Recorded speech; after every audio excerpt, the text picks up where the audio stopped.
Good morning everyone. आज हम पढ़ेंगे linear pair of angle 9th class lines and angles का पार्ट 3।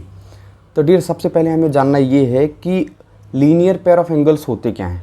देखो लीनियर पेयर ऑफ एंगल्स, ठीक है ना, तो इसका मतलब ये हुआ कि जब पहली बात लीनियर पेयर ऑफ एंगल्स तभी बनेगा जब दो लाइन एक दूसरे को इंटरसेक्ट करेगा। when the two line are being intersecting to each other are being intersected to each other then linear pair angle का फॉर्मेशन होगा। मतलब लीनियर पेयर एंगल बनने के लिए दो लाइन का इंटरसेक्शन कटना जरूरी है। मान के चलो यहाँ पे मैं बना रहा हूँ, इसको ध्यान समझना। ये मान के चलो, देखो एक लाइन ये है और दूसरी लाइन ये दोनों लाइन एक दूसरे को काटा, तो इसका मतलब यहाँ लीनियर पेयर एंगल फॉर्मेशन होगा। और लीनियर पे अगला पॉइंट लीनियर पेयर में हुआ कि लीनियर पेयर एंगल जब दो लाइन इंटरसेक्ट करता है तो जो एडजेंसेंट एंगल होते हैं, जो पास पास के दोनों एंगल होते हैं, वो होते हैं लीनियर पेयर एंगल। एग्जांपल, पास के दो एंगल, ऐसे समझो कि ज़्यादा समझ में आएगा। जैसे ये देखो, ये एक एंगल है ना, इसके पास का एंगल कौन सा डियर, चाहे आप इस साइड देख लो, ये एंगल हो गया, तो ये लीनियर पेयर एंगल हो गया। दूसरा, ये दोनों एक दूसरे के क्या, ये दोनों क्या हो गया, लीनियर पेयर एंगल। या सपोज दैट, या एक एंगल ये है और इसके पास का एंगल, मतलब इससे सटा हुआ एंगल एक ये भी दोनों लीनियर पेयर एंगल है। मेरी बात समझ में आए? तो लीनियर पेयर एंगल पहली बात तो दो लाइन के इंटरसेक्शन से बनता है। दूसरी बात, जो उसके एडजेंसेंट एंगल होते हैं वो हमेशा क्या होते हैं, वही लीनियर पेयर एंगल होते हैं। एडजेंसेंट एंगल को ही लीनियर पेयर एंगल कहा जाता है। तीसरा पॉइंट ये है कि लीनियर पेयर एंगल हमेशा सप्लीमेंट्री होते हैं। सप्लीमेंट्री कहने का मतलब ये हो गया, ठीक है ना। अगर इस चीज को आप ध्यान से देखो डियर, ये चीज आपको दिख रहा है, इसका लीनियर पेयर एंगल क्या होगा, इसका लीनियर पेयर एंगल देखो, ये दोनों आपस में लीनियर, मतलब ये दोनों लीनियर पेयर एंगल हैं कि नहीं, क्योंकि एक लाइन पर ही बने हैं। और देखो दोनों एडजेंसेंट हैं, एडजेंसेंट है कि नहीं। सिंपल सी बात दिमाग में रखना, एक लाइन पर बने एंगल लीनियर पेयर एंगल है, ठीक है ना। दो एंगल है, एक लाइन पे जो बने एंगल है वो लीनियर पेयर। देखो इसी लाइन पर ये दोनों एंगल बने, तो ये लीनियर पेयर एंगल है। वो हमेशा पूरा सर्कल, हाफ सर्कल लेगा, पूरा हाफ सर्कल लेगा। मतलब आप ऑब्वियस इसके पहले पढ़ रखे हो कि एक ही लाइन पर चाहे जितना एंगल बना दो, सबको प्लस करोगे तो 180 आएगा। इसका मतलब लीनियर पेयर एंगल इन दोनों को प्लस करोगे 180 आएगा। और जब दो को प्लस करते हैं 180 आता है, प्रीवियस क्लास में हमने पढ़ा, उसको सप्लीमेंट्री बोलते हैं। That's why linear pair angle और always supplementary angle. Suppose that आपसे पूछेगा, जरूरी नहीं है कि यही चीज़ हो, जरूरी नहीं है कि यही वाला एंगल लीनियर पेयर एंगल हो जो मैंने बनाया है, ठीक है ना। लीनियर पेयर एंगल इसमें कुछ और भी हो सकता है। मान के चलो आपसे क्वेश्चन पूछ दे, ये दिया है, ये है, ठीक है ना। अब क्या ये दोनों लीनियर पेयर एंगल नहीं है? बिल्कुल है। क्या ये दोनों एंगल लीनियर पेयर एंगल नहीं है? क्यों नहीं है? देखो इसी लाइन पर बना है और ये एंगल पास का नहीं। क्या ये दोनों एंगल लीनियर पेयर एंगल नहीं? बिल्कुल है। लेकिन ये वाला एंगल और ये वाला एंगल लीनियर पेयर एंगल नहीं, ये और ये डायरेक्ट। क्यों? क्योंकि ये दोनों एकदम पास पास नहीं, अपोजिट। इसके पास या तो ये होगा या तो ये होगा, तो ये किसी एक के साथ ये लीनियर पेयर, चाहे इसके साथ चाहे यहाँ से इसके साथ। मतलब लीनियर पेयर एंगल जो होता है वो हमेशा कैसे बनता है डियर, किसी एक लाइन पर बनेगा दो एंगल, ठीक है ना। किसी एक लाइन पर जितने भी एंगल बनेंगे वो सारे को लीनियर पेयर एंगल कहेंगे। आई होप ये क्लियर है, ठीक है ना। कुछ दो लीनियर पेयर एंगल बनाए गए, इसको ध्यान से देख लेते हैं। इसमें जैसे लिखा है, देखो ये चीज़ ध्यान से देखो, इसमें कौन कौन सा एंगल लीनियर पेयर एंगल है। अगर आप ध्यान से देखोगे तो एंगल 1 एंगल 4 एक दूसरे के लीनियर पेयर एंगल है। देखो एक ही लाइन पर बना हुआ है, या दोनों एंगल पास पास के हैं, या दोनों में एक ही साइड कॉमन है। कैसे भी समझो वो लीनियर पेयर एंगल होगा, बशर्ते वो एक लाइन पर बना हुआ एंगल हो। तो ये 1 और 4 एक दूसरे के लीनियर पेयर, मतलब ये लीनियर पेयर एंगल है। 4 और 2 भी लीनियर पेयर एंगल है। 2 और 3 भी क्या है, लीनियर पेयर एंगल है। और 3 और 1 भी क्या है, लीनियर पेयर एंगल है। बशर्ते क्या इसमें लीनियर पेयर एंगल नहीं है, वो है 1 और 2 लीनियर पेयर एंगल नहीं है, और 4 और 3 लीनियर पेयर एंगल नहीं है। मेरी बात समझ में आ गई आपको? ये क्लियर है, लीनियर पेयर एंगल क्लियर है। जैसे यहाँ पे देखो कौन सा लीनियर पेयर एंगल है, देखो ये और ये लीनियर पेयर एंगल है, क्योंकि देखो दो लाइन है, दो लाइन किसी एक पॉइंट पे इंटरसेक्ट कर रहा है, पास के दो एंगल को लीनियर पेयर एंगल बोलेंगे। पास का मतलब उसमें एक आर्म्स का आर्म होगा, उसका कॉमन होगा। देखो एक चीज कॉमन होगा एक साइड। अब देखो ये वाला और ये वाला दोनों मिला दो 180 बनेगा। ये भी लीनियर पेयर एंगल है, लाइन पर बना हुआ, ठीक है ना। ये दोनों एंगल लीनियर पेयर एंगल, समझ में आया? नेक्स्ट क्वेश्चन करते हैं, वहां से क्लियर होगा। क्वेश्चन हमारा है, find the value of K if POQ and POR are form a linear pair angle. Question में दिया है, देखो POQ, क्वेश्चन में कह रहा है POQ और POR, मतलब ये एंगल और ये एंगल दोनों लीनियर पेयर एंगल है। वो नहीं भी कहता तब भी समझ में आ जाता, बशर्ते वो बोल देता QR एक लाइन है। QR अगर एक लाइन है, तो इस पर जो भी एंगल, पूरा फॉर्मेट अगर पूरा एक पॉइंट से दूसरे पॉइंट तक उठ के आएगा तो पूरा 180 डिग्री होगा। देखो सिंस ये लीनियर पेयर एंगल है, बस ये समझना हमें, सिंस ये लीनियर पेयर एंगल है, ये लीनियर पेयर एंगल दिख रहा है कि नहीं आपको, ये देखो ये वाला एंगल, ये वाला एंगल लीनियर पेयर एंगल है ना, है लीनियर पेयर एंगल है तो सप्लीमेंट्री होगा, मतलब इनका सम कितना होगा 180 होगा। सिंस ये लीनियर पेयर एंगल है इसीलिए इनका जो सम होगा 7k + 2k वो होना चाहिए 180। समझ में आया? अब 7k + 2k that is 9k, तो 7k + 2k that is what 9k is equal to 180 degree. तो k इज इक्वल टू हो गया dear 180 degree upon 9 that is 20 degree.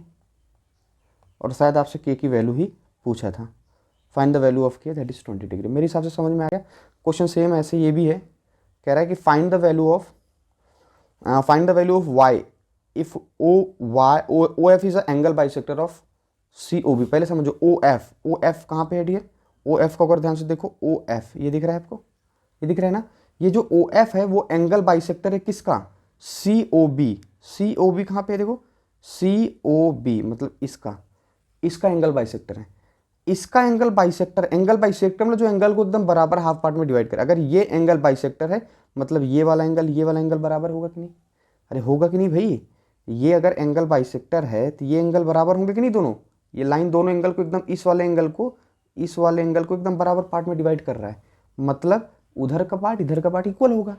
अब कह रहे टोटल 70 है, इसमें दिया है टोटल कितना है 70, यहाँ से यहाँ तक फिगर में दिया है 70 है, तो डियर ये 35 होगा कि नहीं, और ये भी 35 होगा कि नहीं, क्योंकि उसको एकदम डिवाइड कर रहा है, हाफ डिवाइड कर रहा है। टोटल 70 है, बीच में एक लाइन है जो उसको पूरी तरह से हाफ डिवाइड कर रहा है, मतलब 35 उधर 35 उधर, तभी तो 70 हुआ टोटल। ये समझ में आ गया। अब आपसे क्वेश्चन में पूछा क्या है, क्वेश्चन ने पूछा find the value of y, where is y, this is y, find the value of y, ये y, इसकी वैल्यू निकालना है, और बाकी सब चीज़ें उसमें फिगर में दिया है क्या एंगल बाइसेक्टर, और मैंने निकाल लिया। बेटा अगर इसकी वैल्यू निकालना है तो इसको ध्यान से देखो, ये एंगल को प्लस करो और ये एंगल को प्लस करो, 180 आना चाहिए कि नहीं, क्योंकि देखो ये पूरा लाइन पे बन गया, समझ में। Since they are linear pair angle, कौन सा, ये वाला एंगल, इसका नाम क्या रखेंगे AOC, और दूसरा कौन सा बेटा, ये वाला एंगल, इसका नाम क्या होगा COF, तभी तो जाके ये पूरा लाइन पे एंगल बनेगा। ये दोनों एंगल लीनियर पेयर एंगल है कि नहीं, इसीलिए इन दोनों का प्लस करने पे कितना आना चाहिए 180। सिंस जो मैंने बोला, सिंस क्या एंगल, कौन सा एंगल डियर, एंगल की बात करें तो AOC and angle COF are linear pair angle, hence अगर ये लीनियर पेयर एंगल है तो दोनों का सम कितना होगा 180। हेंस ये देखो AOC कितना है y, और बेटा COF कितना है 35, इन दोनों का सम आना चाहिए 180 degree. Then y is equal to क्या हो गया 180 डिग्री माइनस 35 डिग्री, आंसर कितना आ गया 145 डिग्री, ये आंसर हो गया y की वैल्यू। मेरी बात समझ में आ गई होगी, ठीक है ना। नाउ अगला है बेटा वर्टिकली अपोजिट एंगल, सेम चीज मैंने जैसे अभी बताया था, वर्टिकली अपोजिट एंगल तभी फॉर्म होगा डियर जब दो लाइन एक दूसरे को इंटरसेक्ट करेगा, when the two lines are being intersected to each other, जब दो लाइन एक दूसरे को इंटरसेक्ट करेगा तो जो अपोजिट एंगल बनेगा एक दूसरे में उसी को बोलते हैं वर्टिकली अपोजिट एंगल या वर्टिकल एंगल्स, ये भी बोल सकते हैं वर्टिकल एंगल्स, ठीक है ना। जैसे दो लाइन इंटरसेक्ट किया तो अपोजिट पीछे, इसका अपोजिट क्या है, इसका अपोजिट जस्ट उसके सामने, इसका अपोजिट ये है, मतलब कॉमन नहीं है उसमें कोई साइड, देखो इसका अपोजिट ये, और बेटा इसका अपोजिट क्या है ये, इसी को बोलेंगे vertically opposite angle. When the two line are being intersected then opposite angle are being seen, वही उसका वर्टिकली अपोजिट एंगल या वर्टिकल एंगल्स कहलाएगा, ठीक है ना। और इसमें प्रॉपर्टी ये है कि वर्टिकली अपोजिट एंगल हमेशा इक्वल होते हैं, दिस इज द इंपॉर्टेंट, कि इसमें प्रॉपर्टी ये है कि वर्टिकली अपोजिट एंगल हमेशा क्या होते हैं, इक्वल होते हैं। इसका मतलब ये हुआ, इसका मतलब ये हुआ, यहाँ पे जैसे यहाँ पे आपको दिख रहा है, यहाँ पे ये चीज दिख रहा है, ये देखो AC और BD ये दोनों एक दूसरे के मतलब एक दूसरा इंटरसेक्ट कर रहा है एट पॉइंट O, तो इसमें वर्टिकल अपोजिट एंगल कहाँ पे है या वर्टिकल एंगल्स कहाँ है, ये वाला एंगल आपको दिख रहा है, ये वाला एंगल दिख रहा है, ये वर्टिकल है इसके, इसका मतलब अगर ये 30 डिग्री होगा तो 30 डिग्री ही होगा, और बेटा अगर ये 150 होगा तो इसको 150 ही होना पड़ेगा। फॉर एग्जाम्पल, समझ में आया कि नहीं आया, मेरी बात समझ में आई। इसका मतलब वर्टिकल अपोजिट एंगल क्या होता है, when the two line are being intersected, when the two lines intersect each other then the opposite angles form due to intersection called vertical angles or vertically opposite angle, pair of vertical angles always equal to each other, मतलब vertical opposite angle एक दूसरे के equal होते हैं, जबकि linear pair angles हम हमेशा क्या होता है 180, मतलब वो सप्लीमेंट्री होते हैं। ये दो पॉइंट हमेशा याद रखना आप, कोई डाउट है मेरे को बताओ, क्लियर है ना। अगर यहाँ पे कोई 40 लिखा है तो अंडरस्टूड है ये भी 40 होगा। जैसे पीछे वाले क्वेश्चन में अगर देखें तो इसमें वर्टिकल अपोजिट फॉर्म कहीं हुआ नहीं, अदरवाइज हम वहाँ पे 180 कर देते, ठीक है। मतलब ये भी कॉन्सेप्ट लगा सकते हैं। आगे क्वेश्चन में बहुत सारे ऐसे होंगे, या हाँ, सारे क्वेश्चन ऐसे होंगे जो क्वेश्चन वर्टिकल अपोजिट एंगल से भी निकल रहा है 30 डिग्री, वो लीनियर पेयर एंगल से भी निकलेगा। लेकिन वर्टिकल अपोजिट एंगल ऐसा है कि जो डायरेक्ट फॉर्म हो जाता है, वो 30 ये भी 30, सिंपल सी बात है। लीनियर पेयर एंगल में बस इतना करना पड़ता है, वो 30 है, we have to make 180 minus 30 that is 150 degree. The value of x and y in the following figure. इसी फिगर में आपको एक्स वाई की वैल्यू बतानी है। ओके, क्वेश्चन में है, देखो ये 75 है डियर। आप मेरे को बस बताओ, अगर ये 75 होगा तो ऑफ कोर्स ये भी 75 होगा कि नहीं। वर्टिकल अपोजिट, दो लाइन इंटरसेक्ट कर रहा है एक पॉइंट पे, तो अपोजिट एंगल वर्टिकल अपोजिट होगा, और वर्टिकली अपोजिट एंगल्स हमेशा इक्वल होंगे। अगर ये 75 है तो ये भी 75 होगा, तो y इज इक्वल टू क्या हो गया हमारा, y is equal to 75 degree, reason vertically opposite angle. समझ में आया। और dear x is equal to क्या होगा, अगर ये 105 है तो इसका अपोजिट में ये है, ये भी होगा 105 degree, reason vertical opposite angle. मतलब ये भी 105 होगा और ये 75 होगा। समझ में आया, ये क्लियर है। ये तो सिंपल सा है। अगर इसको लीनियर पेयर से करना चाहते क्यों नहीं कर सकते यार। ये 75 है, देखो ये 75 है, इसी का लीनियर पेयर, देखो ये दोनों लीनियर पेयर एंगल है कि नहीं, लाइन पे पड़ रहा है। तो बेटा अगर ये 75 है तो ये कितना होगा, 180 75 माइनस कर दो, बचा हुआ कितना आया, 105 आया ना, तो ये 105 हो गया। चाहे ऐसे देख लो 105। अरे समझ में आया। ये 105 है तो ये कितना होगा, 105 है तो ये कितना होगा, 180 माइनस 105, तो 75 आ गया। अरे क्लियर है। तो वर्टिकल अपोजिट एंगल इक्वल होता है, उसको उसी से करना। इस क्वेश्चन में ये कह रहा है डियर कि if x is equal to 30 degree is a vertical angle when two lines intersect then find the angles. ठीक है ना। कह रहा है कि जब आप वर्टिकल फॉर्मेशन दे रहे हो, वर्टिकली एंगल्स का फॉर्मेशन दे रहे हो, वर्टिकली एंगल्स, जब वर्टिकली अपोजिट एंगल का फॉर्मेशन आप दे रहे हो, जैसे ये वर्टिकली एंगल का फॉर्मेशन कर रहे हो, तो उसमें से एक एंगल x, एक एंगल 30 डिग्री है, एक एंगल x है जिसकी वैल्यू 30 डिग्री है, एक एंगल x है जिसकी वैल्यू 30 डिग्री है। तो बाकी बचे हुए एंगल का नाम बताओ। तो बाकी बचे हुए एंगल कितने होंगे ये बताओ। तो ठीक है भाई, ये हमने बना लिया जैसे क्वेश्चन कह रहा था। क्वेश्चन कह रहा था वर्टिकली अपोजिट एंगल फॉर्म होना चाहिए जिसमें से एक एंगल वर्टिकली 30 डिग्री है, बाकी एंगल को बताओ। तो मैंने वो 30 डिग्री बना दिया और सबका कुछ ना कुछ नाम रख दिया। ये लाइन के हैं पार्ट, ठीक है ना, इसका नाम हमने रख दिया A B C and D, और इसका नाम रख दिया बेटा O। ओके, ये क्लियर है।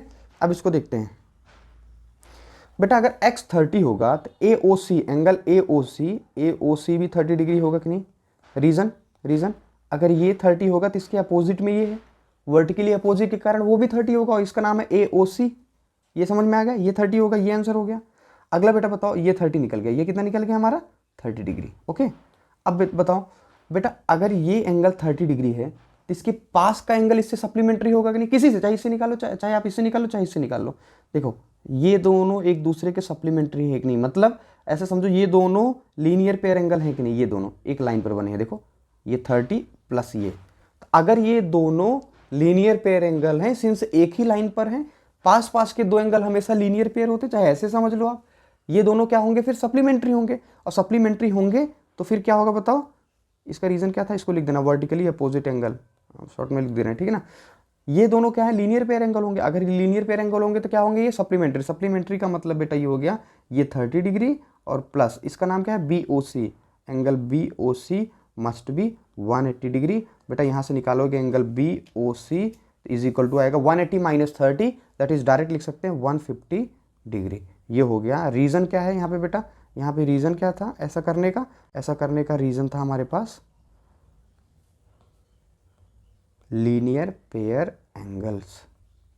समझ में आया, ये दो आंसर तो हो गए हमारे ये, ठीक है ना। अब देखो ये कितना आ गया बेटा, 150 डिग्री। मेरे को आप बताना, अगर ये 150 डिग्री है, कौन सा, ये 150 डिग्री है ये वाला पार्ट, इसी के जस्ट अपोजिट ये है कि नहीं, अपोजिट है कि नहीं एक दूसरे के, मतलब ये 150 है तो ये 150 होगा। इसका मतलब एंगल, इसका मतलब क्या है बेटा, angle DOA is equal to 150 degree, reason vertically opposite angle. समझ में आ गया, आई होप सो, ठीक है।